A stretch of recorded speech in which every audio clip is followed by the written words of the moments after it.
Fabricamos talento. Fabricamos innovación. Y, cómo no, sostenibilidad. Fabricamos una nueva economía. Y un mundo nuevo, en 3D, por supuesto. Pero sobre todo, fabricamos futuro. Y es que fabricamos empleo para más de 137.000 trabajadores. Fabricamos oportunidades globales de negocio en un espacio de más de 10 millones de metros cuadrados. Y fabricamos servicios de vanguardia y ventajas competitivas para más de 175 empresas. Consorcio de la Zona Franca. Fabricamos oportunidades para tu futuro. Welcome to BFUTURE, the factory that develops talent, technology, innovation, and of course in the heart of Barcelona. After all, BFUTURE is consolidating Barcelona as a European capital of development for Industry 4.0, for digitalization, for transformation, creating 1,500 direct jobs and 5,000 indirect jobs in the city, close to the metro, the harbour and the airport. And promoted by the Consorcio de la Zona Franca de Barcelona. Start the ride to the new economy with BNEW. 7 interconnected events that will boost knowledge, innovation and networking in different professional sectors. Digital industry, real estate, mobility, talent, sustainability, investment, experience. A physical and digital meeting point to expand your networks and horizons. This year in the brand new BFUTURE building. The journey to the new starts now. Barcelona New Economy Week.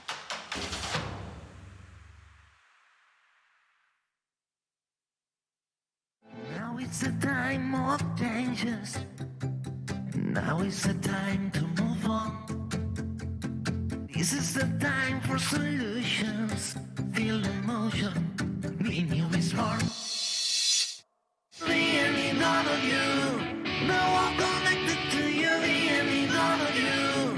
BNEW will do it for you. This is the time for solutions. BNEW is for you.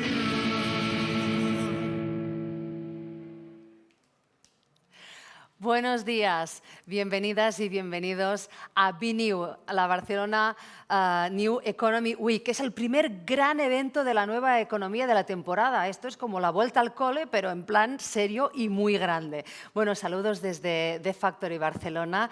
Este es el principal nodo de industria 4.0 de Europa, impulsado por el Consorcio de la Zona Franca de Barcelona, el mismo que impulsa también este gran evento que es BNEW. Bueno, me presento, soy Clara Sánchez Castro Bonfil, soy periodista, soy la misma del año pasado, porque también estaba en el eje de movilidad. Voy a ser la maestra de ceremonias, os vais a cansar de verme estos 4 días de ponencias intensas aquí, en un BNEW que va a hacer de Barcelona pues, el centro de la nueva economía mundial. ¿De qué vamos a hablar? De muchas cosas.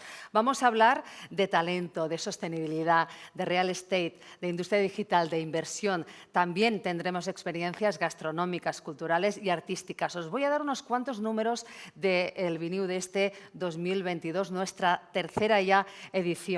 ¿Cuáles son los números? 4 días de sesiones, más de 600 speakers van a pasar por nuestros 7 escenarios, 130 sesiones, 180 horas de contenido y más de 12.000 profesionales procedentes de más de 100 países de todo el mundo. Bueno, pero aquí en BNEW Mobility, ¿qué vamos a hacer? Pues bueno, vamos a explorar el futuro de esta movilidad, porque la movilidad aquí, pues claro, nos interesa mucho. Es clave, lo hemos visto, para nuestra economía, para la sostenibilidad del planeta es imprescindible y un terreno lleno de oportunidades también para los creadores y para los inversores. Por aquí, por BNEW Mobility, vamos a hacernos un poco los chulos y las chulas y decir que van a pasar los profesionales que mueven los hilos de la movilidad en todo el mundo. Van a pasar por aquí, por este plató en estos días y no se irán sin contarnos su historia, su historia personal, porque más allá de los datos, más allá de los números, nos interesa saber, las personas que están aquí, pues bueno, qué es lo que les mueve, cuáles son sus pasiones, para entender también, para entenderles un poco más, ¿no?, hacia dónde van las cosas. Pero bueno, BNEW es un espacio de acción, así que vamos a empezar y arrancamos este BNEW Mobility dando un pasito para atrás, como la canción de María, ¿no?, pero poquito solo, solo para tomar impulso hacia adelante.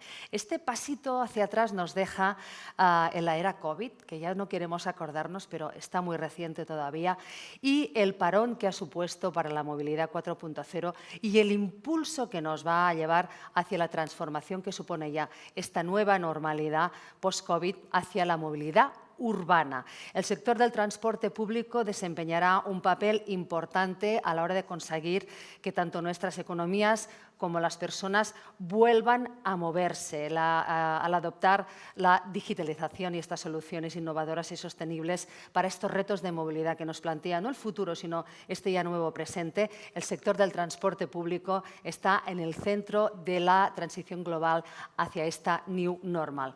Vamos a poner el foco además en el Mediterráneo, que aquí en BFUTURE lo tenemos muy cerca, estamos muy cerca del puerto de Barcelona. Una región que está ciertamente a la cabeza de la innovación en muchos frentes del transporte público, desde el aprovechamiento de las nuevas tecnologías hasta la operatividad de los autobuses eléctricos. Bueno, la siguiente sesión ya la tenemos a punto. Vamos a intentar construir el futuro de la movilidad en el Mediterráneo y lo haremos con un panel de lujo moderado por todo un experto en temas internacionales y de gobernanza. Es especialista en responsabilidad social empresarial, políticas públicas y sociales y proyectos comunitarios dirigidos a generar confianza y disminuir tensiones sociales entre instituciones, comunidades y actores públicos privados. Con más de 12 años de experiencia internacional, principalmente en la región mediterránea y en América Latina. Luis Miranda, director del área de proyectos y cooperación internacional de ASCAME, que es la Asociación de Cámaras de Comercio e Industria del Mediterráneo. Bienvenido a BNEW Mobility, Luis. Buenos días, muchas gracias. ¿Qué tal? ¿Cómo estamos preparados? Sois los primeros, no quiero poner presión. No, para nada. Esto va a salir estupendamente. Te hago una pregunta. En este momento, ¿podríamos decir que este es un momento crítico para el transporte público en la región mediterránea? Sin lugar a dudas, en el momento post-COVID hay grandes retos por delante en temas de digitalización y sostenibilidad y creo que los expertos lo van a abordar y nos lo van a decir. Pues vamos a escucharos. Hasta ahora mismo. Muy bien, muchas gracias.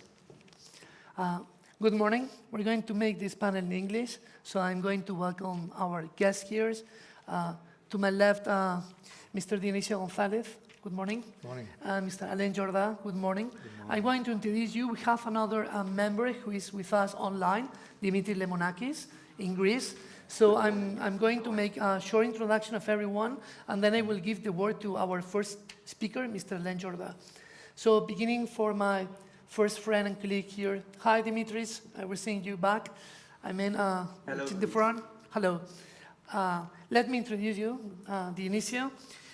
You are Global Director of Advocacy right now in the International Association of Public Transport. Okay. I know that you have a wide experience. You are an engineer. You have a master's degree in public services and at the same time in international management, yes. You have a large experience in the sector. I mean, you've been working in transport in Madrid. You've been in the European Development Bank in Luxembourg. And right now you are working in this international organization regarding transport. So today we'll be very happy of having you today. And I'm sure that you will give us very important tips about the future and about sustainability and mobility. Thank you. I'm going to present right now our second speaker, Mr. Alain Jorda. Alain Jorda has a wide experience in the private and public sector. In the private sector, because he's been doing consulting, I would say, in many, many countries, especially in Latin America. And in the public sector, because he got some different positions in his city, in Manresa.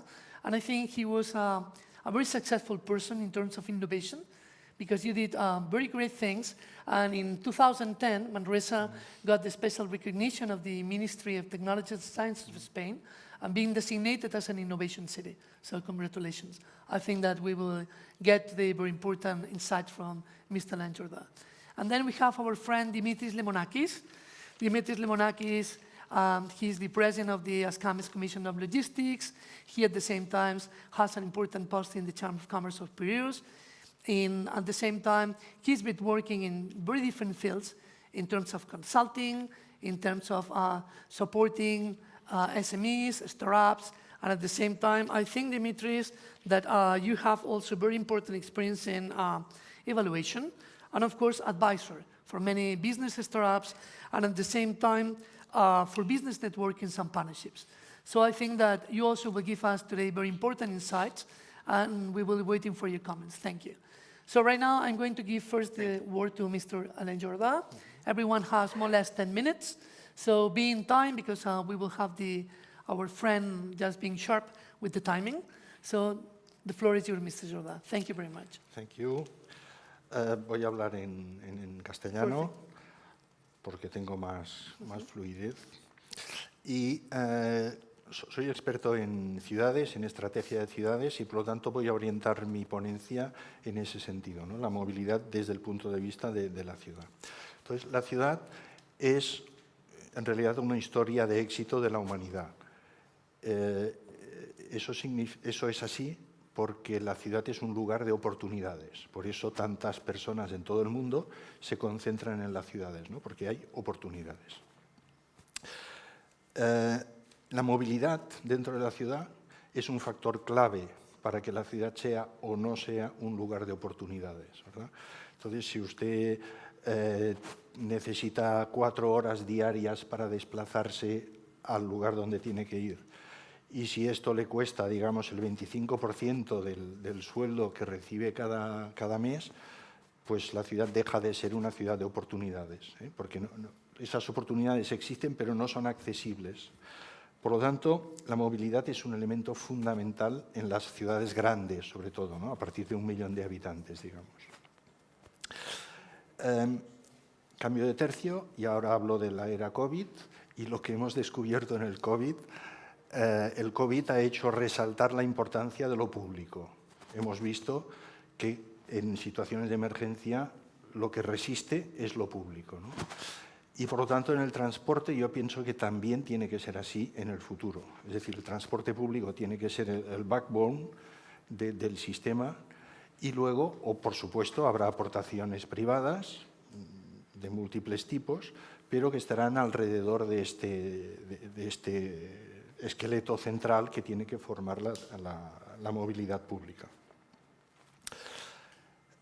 Si hablamos de las ciudades, estamos ahora en un momento de transformación profunda.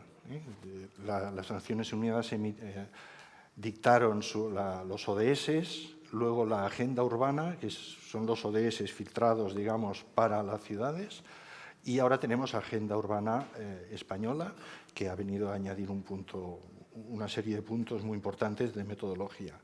Pero la idea básica es que las ciudades tienen que transformarse de forma profunda, de cómo son ahora a cómo deberán ser. ¿En qué sentido? Una de ellas claramente es a causa del cambio climático. Por lo tanto, las ciudades deben dejar de ser elemento contaminante y pasar a ser de cero emisiones. Este es el objetivo de todas las ciudades, que veremos cuándo se alcanza, pero este es fundamental. Y luego otro cambio importante es la ciudad tiene que cambiar de ser el sitio de los coches para pensar la ciudad en función de las personas. Este es un cambio distinto, ¿no? Entonces, por un lado, vamos a tener más zonas verdes, más parques, más jardines, y eso significa casi obligatoriamente menos espacio para los vehículos. Y, por otro lado, también, si queremos hacer una ciudad para las personas, tiene que ser una ciudad más amable, por lo tanto, por lo menos la circulación pacificada, digamos, ¿eh? Estos son los elementos que tenemos. Pero entonces el planteamiento, y aquí estamos en la semana de la economía, ¿no?, de la nueva economía, el planteamiento es cómo vamos a seguir creciendo económicamente si vamos a tener menos desplazamientos, menos coches, porque en realidad ese es uno de los retos que tenemos. Vale, pues eso tiene que ver con la transformación de la ciudad, como he dicho. ¿Cómo transformamos esa ciudad? No basta con decir vamos a tener coches eléctricos, que los fabricantes de coches hacen todos coches eléctricos, y progresivamente tendremos más coches eléctricos que basados en energía del petróleo. Pero esto va a tardar bastante tiempo, o sea, no va a ser de hoy para mañana ni en 3 años, ¿no? Entonces, esta solución está bien y hay que avanzar en ella, pero tenemos que hacer más cosas. ¿Cuáles son los cambios que se van a producir? Primero, utilizar la innovación. Parece una obviedad, pero la innovación va a ser fundamental. Hay que pensar cosas nuevas, soluciones distintas, cosas que hoy no hacemos, que a lo mejor ni pensamos, pero que tienen que aparecer y poner en marcha, ¿no? En eso la tecnología nos va a ayudar muchísimo, porque hay una serie de tecnologías que se están empezando a aplicar a la gestión de las ciudades, pero que, bueno, no estamos utilizando seguramente ni en su 5% el potencial que tienen, ¿no? A mí me recuerda mucho cuando teníamos ya ordenadores en el año 2000, 2005, teníamos ordenadores por todas partes, pero no hacíamos nada nuevo con ellos, o sea, por lo menos al principio, ¿no? ¿Qué hacíamos? En vez de una máquina de escribir, teníamos un ordenador que era más rápido y que nos permitía tachar sin gastar papel, pero no era nada nuevo, ¿no? Tuvo que pasar mucho tiempo para que hiciéramos cosas nuevas, como las que estamos haciendo ahora, ¿no? Lo mismo tenemos que hacer con las tecnologías, el Big Data, el Internet of Things, la inteligencia artificial, las Digital Twin Cities, que están ahora empezando a proliferar un poco. Entonces, cambios en el uso de la tecnología. 2, cambios en la gobernanza. Esto es fundamental. La gobernanza hay que cambiarla para ser mucho más colaborativa. Es decir, el alcalde, el gobierno municipal, tiene que tomar sus decisiones, pero tiene que hacerlo cada vez más con los actores, trabajar todos juntos. Y entonces obtendremos mejores soluciones, ¿no? Probablemente nos podrás hablar de este tema desde la Unión Internacional de Transportes, ¿no? Porque es la suma de los actores, cada uno tiene unos recursos, tiene unos conocimientos, tiene una visión, y al poner todo eso junto es cuando surge la innovación y podemos buscar soluciones nuevas. Y, por último, aplicando la innovación al modelo de ciudad.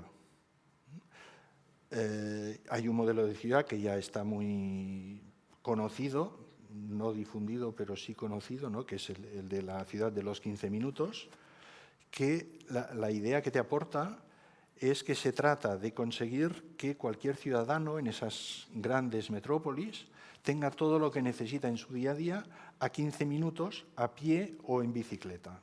Por lo tanto, la educación, la sanidad, la cultura, las compras, el deporte, que todo esto esté a 15 minutos de tu casa a pie o en bicicleta. Y esto en realidad viene a ser un poco la idea de los distritos, ¿no? Que la ciudad se ha partido en distritos para mejorar, facilitar su gobernanza, pero ahora el objetivo sería otro, ¿no? Sería facilitar a los ciudadanos su vida en la ciudad. Pero, a pesar de este modelo, hay otro aspecto que es mucho más difícil de cumplir, ¿no? Que es el del trabajo.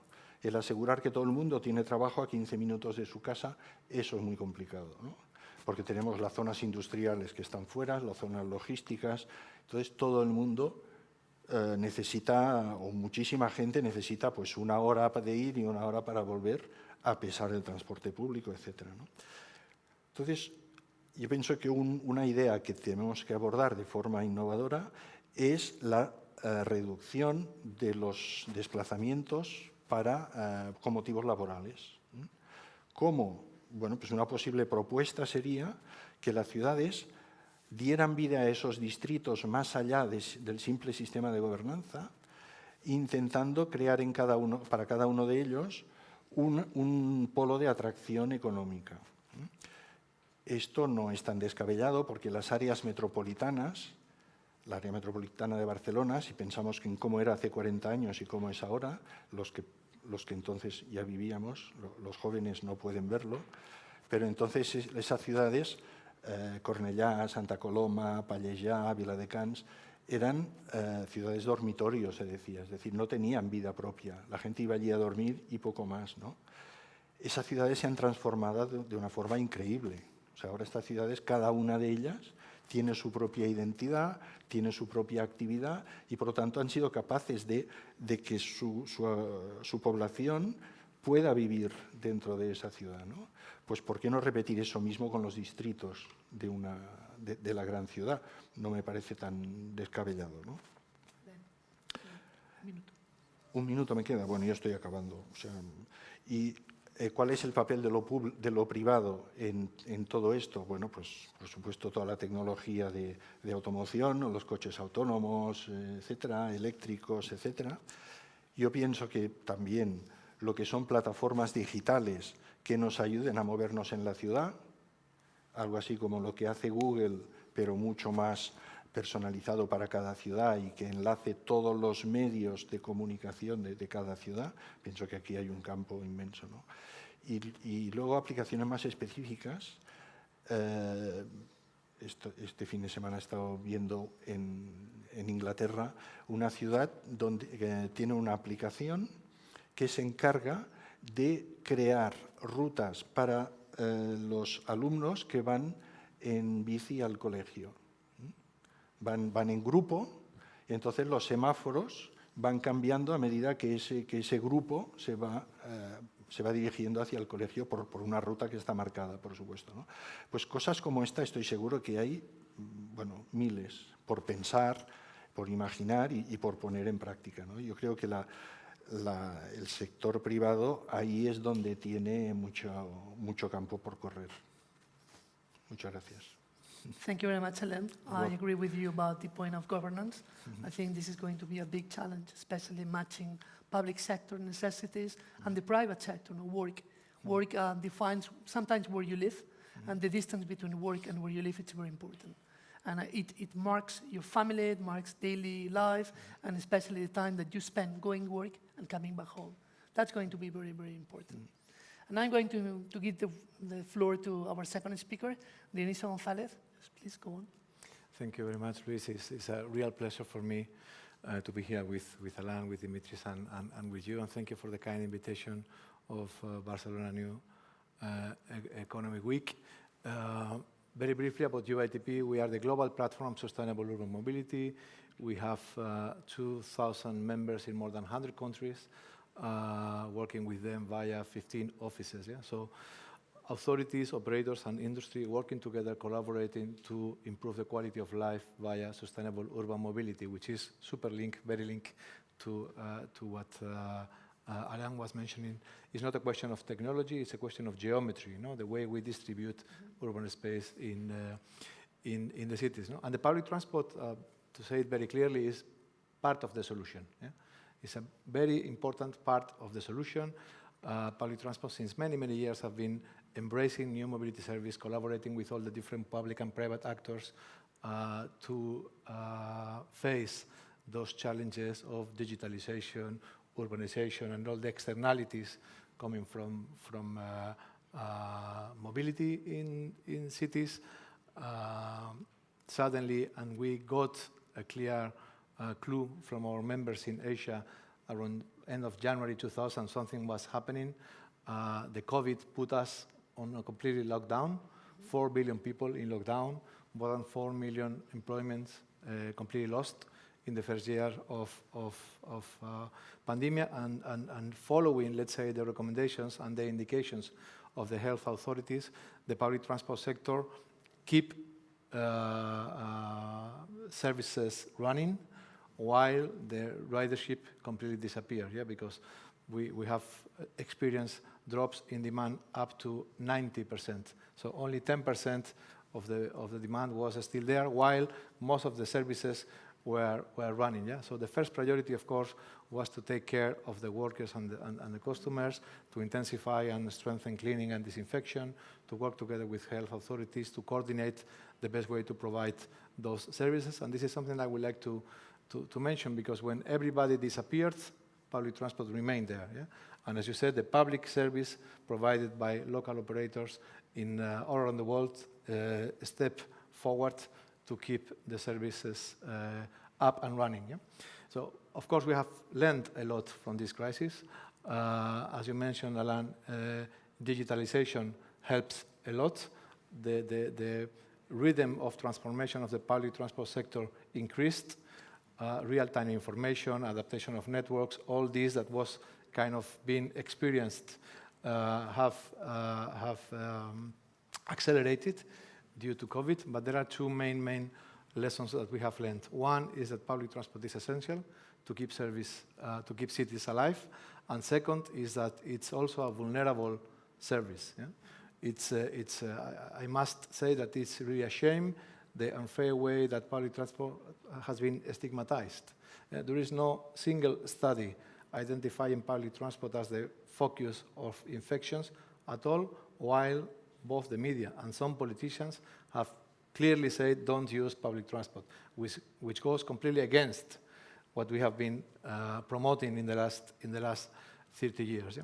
So looking into the future, the problem is not that some public and private companies could be in bankrupt in the next years because there are a lot of financial stresses. The problem is that you can't put in quarantine social inclusion, growth, climate change, air quality, all the SDGs that you were mentioning before. No? You can't put in quarantine the SDGs. Yeah? And that's why we do promote the benefits of public transport, the socioeconomic benefits of public transport. And there are very good examples. One of them is the study developed by TMB, Transports Metropolitans de Barcelona, kind of 6 months ago, where they show that the socioeconomic benefits of TMB up and running were 6 times bigger than the cost of having TMB up and running. Yeah? For every euro you spend in public transport, you create 5 euros in the economy. For every employment you create in public transport, you generate 2.5 additional employments in the society, not to talk about externalities. Yeah? I mean, 7 million premature deaths are taking place due to better quality. 1/3 of the heart diseases, heart attacks, 1/3 of the cancer, lung cancer, have the origin in this bad air quality. Of course, everything that has to do with the increase of temperature according to the Paris Agreement. And I would like to mention something that is very, very important and we have kind of interiorized somehow, which has to do with road safety. Yeah?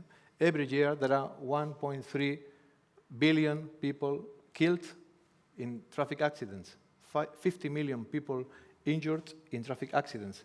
If you make the calculation, this is like a plane crashing every hour, every day, and we are kind of accepting that naturally. Yeah? So let's try to change this trend, and let's keep investing in public transport. Amongst our global platform at the International Union of Public Transport, we have identified kind of 4 main areas of improvement in order to establish sustainable urban mobility strategies. One is having a joint vision, the different levels of governments, as you mentioned before, the governance, but also the different actors within the same government working together with a plan which won't be a plan that you can deliver in 4 years. So it shocks a bit with the electoral periods, but this is something that we have to manage.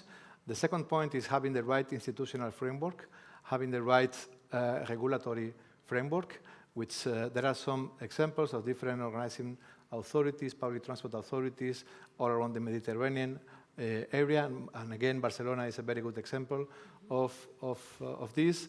Of course, having a stable funding framework, which is fundamental. You can't plan the future if you don't have a clear overview of what's going on in terms of investments and infrastructures. And the fourth, which is in many occasions the difference between a successful or an unsuccessful policy, has to do with political leadership. Yeah? And again, there are different parts in the Mediterranean basin where it's very clearly that all those projects have evolved and have been implemented due to the leadership of a local champion. Yeah? So just to finalize, and looking again to the future, as a kind of summary, I think we should be really brave and bet on public transport. Public transport as the backbone of sustainable urban mobility, embracing all the different new mobility actors, working together with them where they are more, let's say, functional to the policies, developing alternative funding schemes, and there are some good examples, for instance, in Morocco, in Egypt, in Spain, where new funding and financing law are appearing on the scene to stabilize these investments, and of course having a very positive communication campaign, a pro-public transport communication campaign. I think, again, public transport has been stigmatized in the past, and this is something that we all together should change in the near future. Thank you. Thank you. Thank you very much, Dionisio. I'm going to give the floor to our friend Dimitris Lemonakis, who's waiting for us in Piraeus. Dimitris, go on. Take the floor. Good morning to all of you in Barcelona. Thank you very much. Good morning to Dionisio and Alain as well. Luis, it's very interesting to join this discussion at the Barcelona New Economy Week. I think the topic you have selected to start with is indeed one of the critical points we will have to face for the future. Following up on the other speakers, I think that the high environmental load that we have in the Mediterranean is rather obvious. A significant weight of the population resides in metropolitan and urban areas, and that also includes our infrastructures and industries. So most of this is concentrated very near to the Mediterranean coastline. Also, we can notice, because we are perhaps speaking from the perspective of the European Union, but we also have to recognize that there is I would say, a strong divide between the north and the south of the Mediterranean basin, with significant disparities between the north and the south. And we see that in the discussion about mobility, we have use of advanced technologies and use of smart governance, mostly in the northern shores. And we tend to see less of that in the southern Mediterranean, although we do have some case examples which are interesting. Indeed, with many years of observing and following on the progress of public mobility, we can see that it has improved the way of life in Mediterranean cities, and it has helped achieve sustainable environmental conditions. With approximately a bit over 2/3 of Mediterranean populations living in urban areas, and that is according to World Bank open data, which is quite recent, approximately, I think, 68%, 2/3. It gives us an indication that our mobility networks are of course stretching, but they do have to provide for the people who are living in these urban areas. And also, we have to take into account that even in non-EU countries, the concentration of the population near the coastline and in I would say, very limited surface areas is very high. It could even exceed 90%.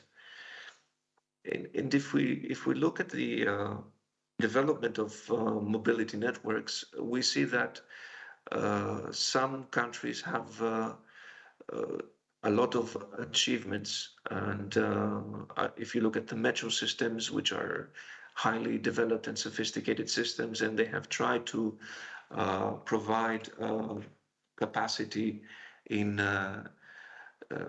dealing with the complexities of people moving in the city.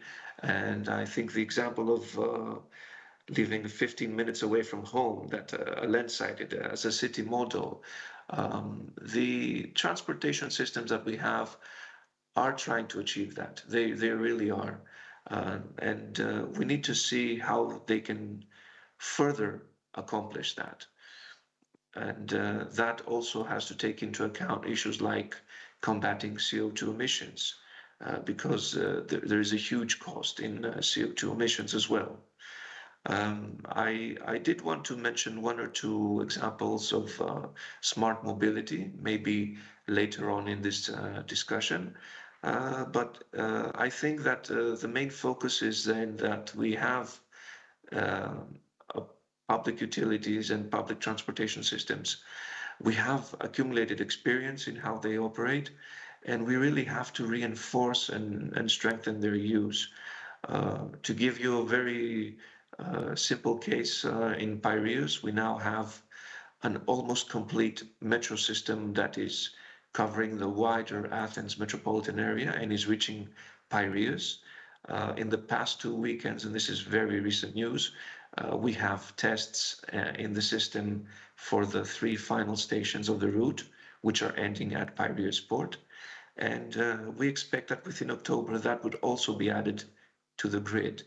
So only these 3 stations will provide a significant impact in a wider metropolitan area, because they will increase the capacity of the total network by approximately 340,000 passengers, and also they will significantly reduce the amount of cars we're using by over 23,000, I think, in volume. However, it is also very important, if you look at interconnecting transport hubs, that we will have connectivity between the main Greek port and the main Athens airport achieved within less than 1 hour of travel time. So this is another example of how we constantly rely on public transportation, how important and how vital it can be for everyday life. Even if we are passengers or we are companies, we really need to acknowledge the significance of the network. And another issue I would like to bring into this discussion, of course, is the efforts for dealing with transport deliveries and transport delivery issues, especially at the last mile, because this is becoming more and more important in our local and regional economies. We have to cut down transport times. We have to make access within the city areas as possible without congestions and without problematic conditions. And there are strains to that. There is no easy solution to that as well. So a lot of ongoing studies, both in the Mediterranean and the wider areas, show that this is a very particular issue that we need to deal with. Thank you very much, Liz. Thank you very much, Dimitris. I think we have time, and I want to ask you one question, open to all 3. I will begin with Dionisio. It's close to me. And we've been talking a lot about governance, about SDGs, about sustainability, but I want to introduce a keyword, innovation. This is House of Innovation, Consorcio Zona Franca, and especially here, innovation is very important. And I would like to ask you about innovation projects in Northern Africa and the Mediterranean, because I think that you, as International Union of Transport, must have very interesting projects. Same time about Alen. Just if we were in a pitch, very quickly, and give some ideas about innovation related to cities, related to Northern Africa. And from you, Dimitris, just think about innovation, if you can tell us something about these new 3 stations in Athens, okay? Just go on. Yeah, thank you very much, Luis. Yeah, we have at UIDP, we have developed a number of studies of innovation, not focused only on technology, but let's say on the whole concepts, no? And one of them is the Urban Mobility Innovation Index that shows in a survey of more than 50 cities at global level that the main kind of barriers to implement innovation, starting from governance, but also deploying afterwards to the technology level, has to do with the lack of strategy from the public sector and from a very rigid regulation. Yeah? So those are kind of the main barriers that cities all around the world are trying to overcome. Focusing in the north of Africa, currently there are many projects in that regard. You can see innovative funding schemes in Morocco, dealing with a number of BRT projects and tram projects in different cities. You can see the deployment of electric buses also in different parts of the region. As an example, the next COP27 will take place in Egypt and Sharm el-Sheikh, and there the operator will deploy more than 100 e-buses for that period. Yeah? Giving a clear priority to avoid shift and then improve in the scheme of decarbonization. Yeah? And the same, for instance, in Cairo. Yeah? They are developing the organizing authority. They are innovating in the way they govern the city and implementing a number of BRT projects. Dionisio, can I give the word to the... Please. Alen, very quickly, some ideas about innovation in cities.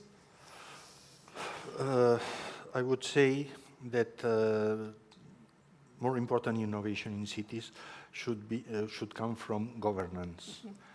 I think we need leaders who are able to deploy a collaborative governance, meaning they must lead the processes, but keeping in mind that they will not provide the solutions. The solutions must come from the whole local stakeholders, because you have in your city, you have people specialized in many things, especially in mobility, and so solutions will come better from these specialized people. In debate with other actors, with people, with users of transport and so on, and this is where you can get some innovative ideas. Totally agree with you with governance collaborative. It's not easy. It's complicated. We are not used to. You need people who is keen to develop this. Just give me the word to Dimitris. Just one word. We're going to close. Tell us 2-3 ideas about innovation in Greece. Very quickly. Well, I think it's key to mention that what our panelists are also saying, and I would reinforce, is that we need to reach out to innovation in the form of public-private partnership schemes. And one example I would like to mention is the island of Astypalia in the Greek archipelago, because in the Aegean archipelago, because that is an example of an island. It has a shape of 2 inverted triangles, if you think of it, and it is progressing with smart mobility, with vehicle electrification, charging infrastructure, and green energy. And that is an island where we're going to be having pilot studies with Greek universities and research institutes from abroad to see if we have an island with a small population. Permanent inhabitants are approximately 1,500 and around 72,000 tourists per year. If the whole system is of a cooperative scheme for transportation, and it's a public transportation scheme, and it saves on energy, we want to see the interaction and how that can be further developed in other areas. Testing it in a small area is of course necessary, and the public-private partnership came through the cooperation of the Greek government with Volkswagen Group. So this is just one example that I think fits exactly what Luis, you have mentioned on how to seek innovation. Thank you very much. Gracias, Luis, que estabas ya sufriendo. Estábamos en tiempo de descuento. Qué interesante este primer debate mirando hacia el futuro de esa movilidad pública, del transporte público en la zona mediterránea. Nos quedamos con unas cuantas ideas interesantes. Este es el momento de la transformación profunda de esta movilidad pública. ¿Hacia dónde? Pues hacia cero emisiones, debido evidentemente al cambio climático. Y esas ciudades tienen que ser para las personas y no para los coches y los automóviles y demás. Por lo tanto, esto implica un cambio importante. Ese cambio tiene que venir de la innovación. Decía por aquí Alain Jordà, aprovechamos un 5% de lo que podemos dar y tenemos que ir por aquí. Y la gobernanza que ha salido en todas partes. Esta gobernanza del siglo XXI que acompaña y facilita. Es que esto es ciencia ficción muchas veces, lo que acabo de decir. Acompañar y facilitar. Tiene que ser mucho más colaborativa. Nos decía también Dionisio que el sector público forma parte de la solución, por lo tanto, ahí está, importante. También Dionisio nos decía las 4 áreas de mejora en este sentido.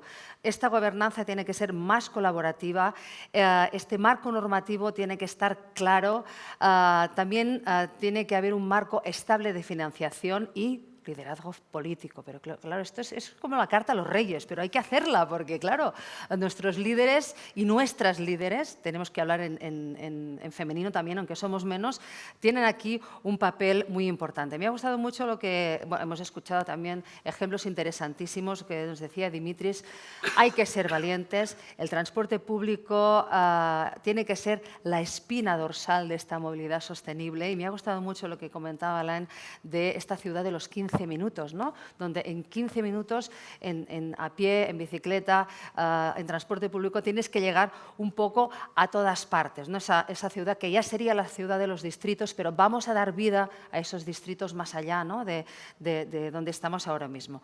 Bueno, muchos retos por delante y una llamada aquí a la gobernanza que espero que nos estén escuchando activamente. Muchas gracias a todos por este panel interesantísimo. Volvemos en unos minutitos aquí en BNEW Mobility para hablar de Be Smart. Hablaremos del desafío del transporte público en las ciudades inteligentes. No os lo perdáis. Fabricamos talento. Fabricamos innovación. Y, cómo no, sostenibilidad. Fabricamos una nueva economía. Y un mundo nuevo, en 3D, por supuesto. Pero sobre todo, fabricamos futuro.